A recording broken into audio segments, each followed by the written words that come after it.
Hi guys, இந்த வீடியோவில் நம்ம என்ன பார்க்க போகிறோம்னா ஆப்ரேட்டிங் சிஸ்டம் விண்டோஸ் 10லேருந்து விண்டோஸ் லெவலுக்கு ஓஎஸ்ஐ எப்படி அப்கிரேட் பண்ணுறது அதை பற்றி பார்த்துடலாம். ஸோ இதில் வந்து பார்த்திங்கன்னா மினிமம் ரெக்குவயர்மெண்ட்லாம் நிறைய இருக்குது. அதை நான் வீடியோக்குள்ளே சொல்லியிருப்பேன். நீங்கள் ஓஎஸ் அப்கிரேட் பண்ணணுன்னா மினிமம் ரெக்குவயர்மெண்ட் என்னென்ன தேவைன்னு சொல்லியிருக்கேன். அப்புறம் பார்த்திங்கன்னா இந்த ஓஎஸ் அப்கிரேட் பண்ணுறதுக்கு உங்களுக்கு இன்டர்நெட் கனெக்ஷன் இருந்தால் போதும்.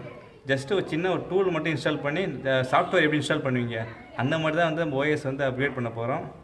சிம்பிள், நீங்களே பண்ணிடலாம். ஸோ இதில் எந்த ஒரு டேட்டாஸ் எதுவுமே உங்களுக்கு லாஸ் ஆகாது. வாங்க எப்படி விண்டோஸ் 10லேருந்து விண்டோஸ் லெவலுக்கு ஓஎஸ் அப்கிரேட் பண்ணிட்டு நான் சொல்லி காட்டுறேன். This is Ravi.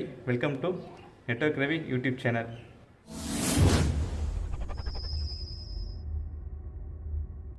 நண்பா, இப்போ நீங்கள் பார்த்துட்டு இருக்க சிஸ்டம் பார்த்தீங்கன்னா, நான் வந்து பார்த்தீங்கன்னா லேப்டாப் வாங்கக்குள்ளே எனக்கு வந்து பார்த்தீங்கன்னா Windows 10 OS home single language அந்த ஆப்ரேட்டிங் சிஸ்டம் தான் எனக்கு போட்டு வந்தது. ஸோ நான் அந்த வச்சு தான் நான் வந்து பேஸ் பண்ணி தான் நான் வாங்கினேன். ஸோ இப்போ என்ன பண்ணேன்னா, இப்போ வந்து நம்ம ஓஎஸ் வந்து அப்கிரேட் பண்ண போகிறோம். பண்ணியாச்சு. ஸோ நான் பண்ணியாச்சு. நம்ம ஜஸ்ட் உங்களுக்கு எப்படி பண்ணேன்னு மட்டும் நான் சொல்ல போகிறேன்.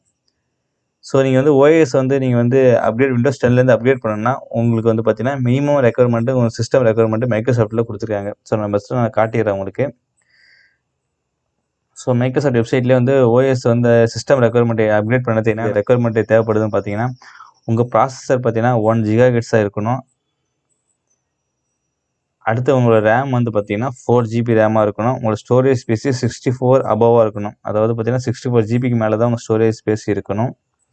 சிஸ்டம் ஃபர்ம்வேர் பார்த்தீங்கன்னா UEFI செக்யூர் பூட் கேப்பபிளாக உங்கள் டிவைஸில் இருக்கணும். So trusted platform model TPM version 2.0. So இதெல்லாம் வந்து கிராஃபிக்ஸ் கார்டு, டிஸ்பிளே சைஸ் வந்து 720 பிக்சல். ஸோ இந்த ரெக்குவயர்மெண்ட்டில் வந்து இருக்கணும். முக்கியமானது பார்த்தீங்கன்னா உங்களுக்கு விண்டோஸ் 7 ஹோம் எடிஷன் இருந்ததுன்னா மைக்ரோசாஃப்ட் அக்கௌண்ட் லாகின்ல இருக்கணும். ஸோ நம்ம வந்து இப்போ அப்கிரேட் ஆல்ரெடி நான் பண்ணியாச்சு. நான் என்ன மெத்தடில் பண்ணணும்னு சொல்லிடுறேன். ஸோ ஜஸ்ட்டு உங்களுக்கு என்னென்ன தேவைப்படுதுன்னா, உங்களுக்கு இன்டர்நெட் கனெக்ஷன் தேவைப்படும். ஒரு 3 GB ஆர் 4 GB குறையாமல் இன்டர்நெட்டுக்கு கண்டிப்பாக தேவைப்படும் வச்சுங்க. அப்புறம் பார்த்தீங்கன்னா ஒரு சின்ன ஒரு டூல் ஒன்று வந்து டவுன்லோட் பண்ணி இன்ஸ்டால் பண்ணுற மாதிரி இருக்கும். ஜஸ்ட்டு நீங்கள் ஒரு சாஃப்ட்வேர் எப்படி டவுன்லோட் பண்ணி இன்ஸ்டால் பண்ணுவீங்க அதே மெத்தட் தான் நான் ஃபாலோ பண்ண போகிறேன். ஸோ நான் அதனால ஒரு டெமோ காட்டல, நான் எப்படி பண்ணேன்னு மட்டும் நான் சொல்லிடுறேன். சரிங்களா? ஸோ நான் இப்போ பார்த்தீங்கன்னா நான் குரோமுக்கு போயிட்டேன். குரோமில் போயிட்டு நான் ஒரு டூல் சொன்னேன் தெரியுமா, நம்ம விண்டோஸ் 10லேருந்து லெவலுக்கு அப்கிரேட் பண்ணுறதுக்கு. அதுக்கு நீங்கள் என்ன பண்ணணும்னா Windows level media creation tool so அப்படின்னு சொல்லிட்டு என்டர் பண்ணுங்கள். இதே மீடியா கிரியேஷன் டூலை வச்சு நான் விண்டோஸ் 7லேருந்து விண்டோஸ் 10 எப்படி அப்கிரேட் பண்ணேன்னு ஒரு வீடியோ ஆல்ரெடி நான் போட்டிருக்கேன். அந்த வீடியோ பார்க்காதவங்க டிஸ்கிரிப்ஷனில் நான் கொடுக்குறேன். அது A to Z நான் வந்து நான் டெமோவே காட்டியிருப்பேன்.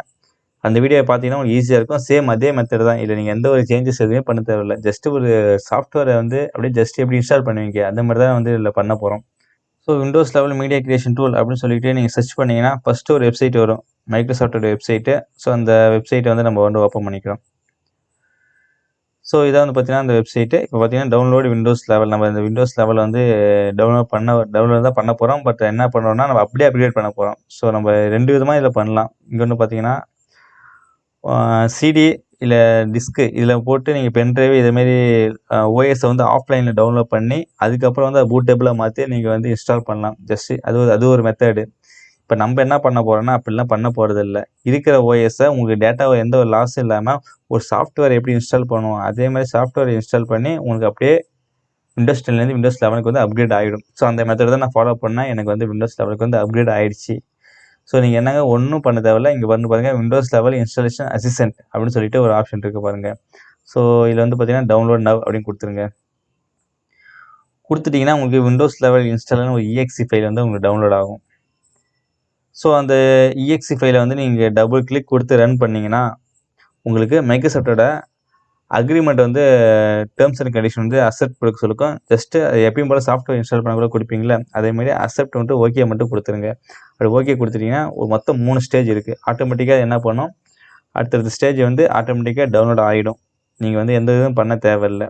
டவுன்லோட் ஆனதுக்கப்புறம் கடைசியாக ஒரே ஒரு ரீஸ்டார்ட் பண்ணிட்டு பண்ணணும். ரீஸ்டார்ட் பண்ணிங்கன்னா உங்களுக்கு விண்டோஸ் OS வந்து உங்களுக்கு வந்து 10லேருந்து லெவலுக்கு அப்கிரேட் ஆகிடும். ஸோ நான் அந்த மெத்தட் தான் நான் ஃபாலோ பண்ணேன். இப்போ எனக்கு வந்து விண்டோஸ் லெவலுக்கு வந்து இப்போ இன்ஸ்டால் ஆகிடுச்சு, ரீஸ்டார்ட் ஆகிடுச்சு, எல்லாம் அப்கிரேட் ஆகிடுச்சு. விண்டோஸ் லெவல் பார்த்தீங்கன்னா உங்களுக்கு என்ன ஸ்பெஷல் இருக்குன்னா விண்டோஸ் 10ல் பார்த்தீங்கன்னா உங்களுக்கு வந்து ஸ்டார்ட் மெனு பார்த்தீங்கன்னா இங்கே இருக்கும். இந்த லெஃப்ட் சைட் கார்னரில் இங்கே இருக்கும். விண்டோஸ் லெவல் இங்கே இருக்குது பாருங்கள், சென்டரில் இருக்கும். உங்களுடைய டூல்ஸ் பார் மெனு எல்லாமே வந்து சென்டரில் இருக்கும்.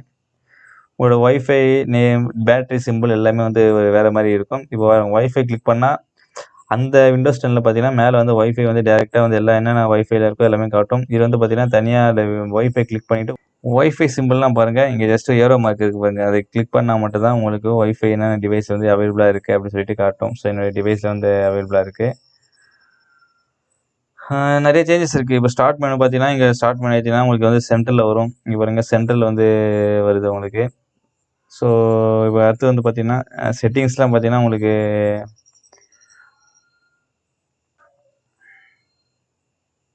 செட்டிங்ஸ்லாம் பார்த்தீங்கன்னா, உங்களுக்கு இப்படி தான் வரும். உங்களுக்கு வந்து நான் விண்டோஸ் 7லேருந்து விண்டோஸ் 10க்கு எப்படி அப்கிரேட் பண்ணேன்னு சொல்லி நான் வந்து லாஸ்ட் வீடியோல வந்து நான் போட்டிருந்தேன். அதோட லிங்க் வந்து டிஸ்கிரிப்ஷன்ல குடுக்குறேன். அந்த மெத்தட பாருங்க. அந்த மெத்தட்ல ஈஸியா வந்து பண்ணிக்கலாம். ஜஸ்ட் ஒரு சாஃப்ட்வேர் இன்ஸ்டால் பண்ற மாரி தான். நீங்க எந்த ஒரு எதுவுமே வந்து நீங்க பண்ண தேவையில்ல. ஈஸியா வந்து பார்த்தீங்கன்னா, உங்களுக்கு எந்த ஒரு டேட்டா லாஸ் இல்லாம நீங்க விண்டோஸ் 10லேருந்து விண்டோஸ் 11க்கு உங்களோட ஓஎஸ்ஸ வந்து நீங்க அப்கிரேட் பண்ணிடலாம். ஸோ இது வந்து பார்த்தீங்கன்னா, வெரி சிம்பிள். அ யூஸ் பண்ணி பாருங்க. நம்ம இதே போல நம்ம அடுத்த வீடியோக்கள பார்க்கலாம் நண்பா. Thank you. பாய்.